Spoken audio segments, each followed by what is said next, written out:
Good day and welcome back to the Vitality Project. I'm Dr. Bob and I'm grateful for you to join me. Thank you. Yesterday we engaged in a mind-body mapping exercise that was focused on stressful relationships in our lives.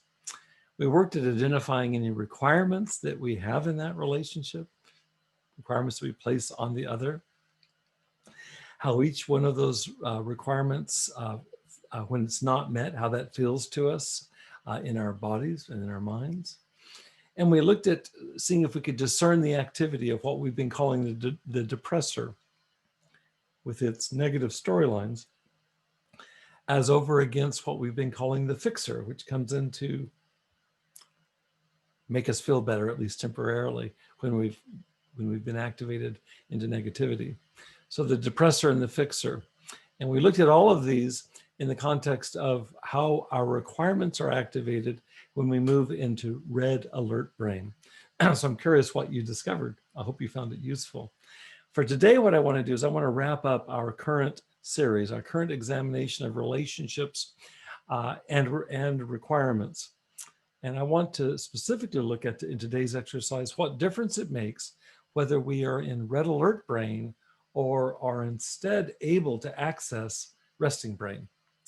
So start then, if you will, with 5 minutes of mindfulness of the breath. We have the instructions for those exercises through numerous posts in the last week or two or three, so you can go back and review those directions. And as I've said before, if you have another form of centering that works for you, ways of centering your thoughts and your energies, please use that.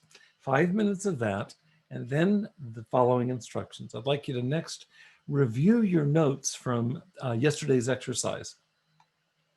The map that we did was called Person Creating Stress Map. So go back and review that. Start by taking a look at your list of requirements for that person. This time, after having completed the 5 minute resting brain exercise, mindfulness of the breath or otherwise, I'd like you to write down now, how do you feel and how might you act towards that person after they're not having met your various requirements? Just go through each one of the requirements and notice, imagine into how you would feel and how you would act towards them. I'll give an example. In resting brain, I might say this: though I feel hesitant about being near this person, I know I would at least like to try to talk to her about my feelings. Whereas in yesterday's exercise, it was, I don't feel comfortable around her and I'm done with the relationship. So you see the modification moving from red alert brain to resting brain. And then the final piece of this exercise, again, in resting brain, how do you feel about your relationship? How do you feel about it?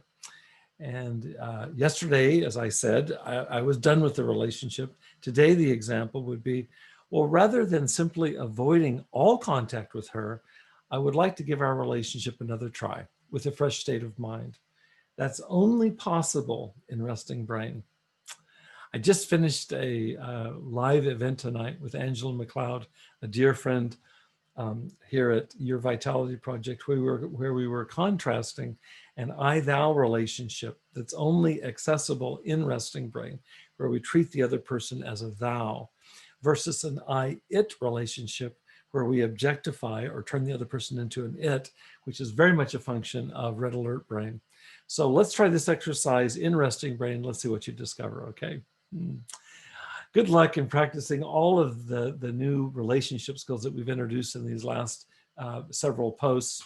I'll look forward to seeing you again soon as we continue to forge forward here in providing skills and practical exercises for you here at Your Vitality Project.